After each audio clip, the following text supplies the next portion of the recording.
From the gridirons around Michiana, this is 16 Sports Extra, brought to you by Gates Automotive.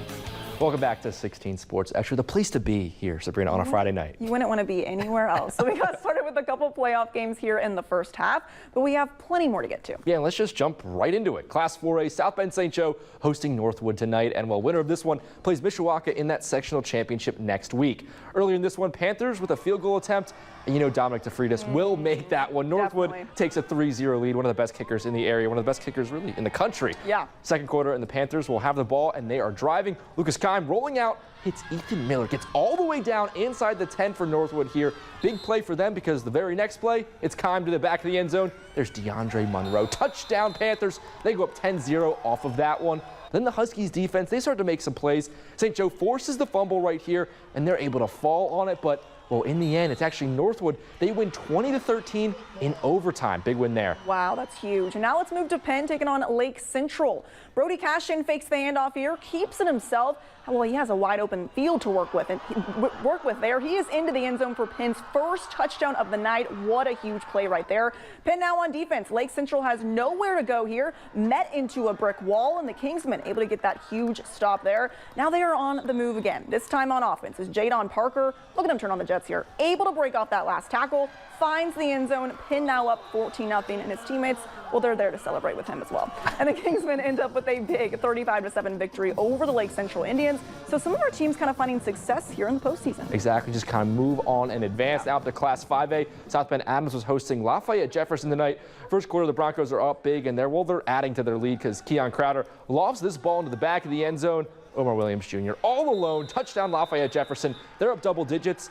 Adams gets the ball back after that, though, and they're throwing too. Kane Goddard on third down converts across the middle of Caston Keene. They pick up the first down and much more, and they just keep it in the air. Goddard on the roll to Keyshawn Brown. Another completion for Adams, and they're driving here, but second quarter and later on the same drive, yeah, Broncos get the turnover. Kavion Campbell with the interception.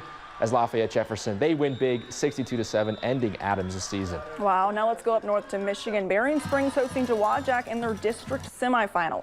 Early in this one, Shamrocks aired it out. Micah McFarland, quick pass outside to Walter Williams, gets some space, and it's a huge gain for Berrien Springs.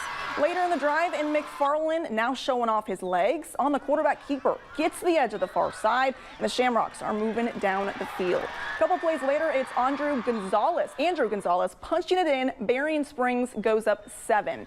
And their defense, well, they stepped up too. Deep pass from Dowagiac.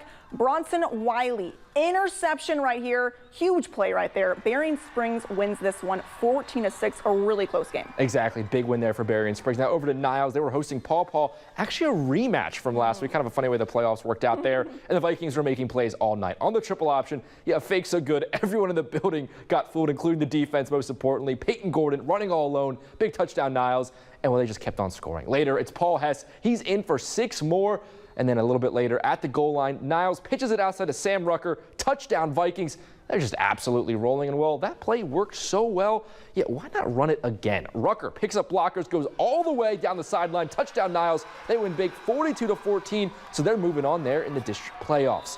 And that wraps up our highlights for tonight, but as fans know, there's plenty more schools to get to. Yeah, definitely. And for that, let's go to our local scoreboards to see who's moving on in this postseason. Yeah, starting in Class 6A, Elkhart saw their season come to an end against Fort Wayne Snyder. They lost a close one, 14-7. Tough loss there for the Lions. Yeah, definitely. Into Class 5A, Warsaw, they're going to the sectional championship after beating Goshen 52-7. And then Concord with a huge win over Fort Wayne Northside, 38-21. And then next, Concord will now face Warsaw. Yeah, good matchup there. Big win for that group. And Michigan City, they went into OT. They lost the heartbreaker 28-21. Valparaiso then 35-7 win over LaPorte. And in Class 4A, New Prairie winning by 1 point. 15-14 over Hobart. Yeah, huge score right there. New Prairie will now face Hangover Central in the sectional championship. Now to Class 3A, West Noble, 56-22 win over Fairfield. Then Tippy Valley, not the result they wanted, losing 42-13 to Garrett. Yeah, and lastly, Knox, huge 66-28 victory over Griffith. Now they will host Mishawaka Marion next week. Big matchup there. To Class 2A we go. Bremen finding a stride here in the postseason. They come out with a 38-7 win tonight. And then now down to Class 1A, North Judson, I mean, they're dominant. 58-0 win over Culver Community. Then Triton, another big 60-point there, 61-6 over Southern Wells. Yeah, huge news for those two teams. Lastly, we got LaVille. How about LaVille's shutout win over North Newton tonight? LaVille will now face North Judson St. Pierre in the sectional championships. And now finally some Michigan scores. St. Joseph 41-21 over Lakeshore, and then Edwardsburg, they got a big win over Harper Creek. Yeah, exciting stuff there. And then we end with Buchanan falling in this one 49-15 to Olivet. Not the result they wanted, but great season for them. Yeah, so that wraps up our highlights and scores, but we still have one more thing to get to. You don't want to go anywhere. That's right. Jackson will hand out our Play of the Night honors. A 16 Sports Extra wraps up after this.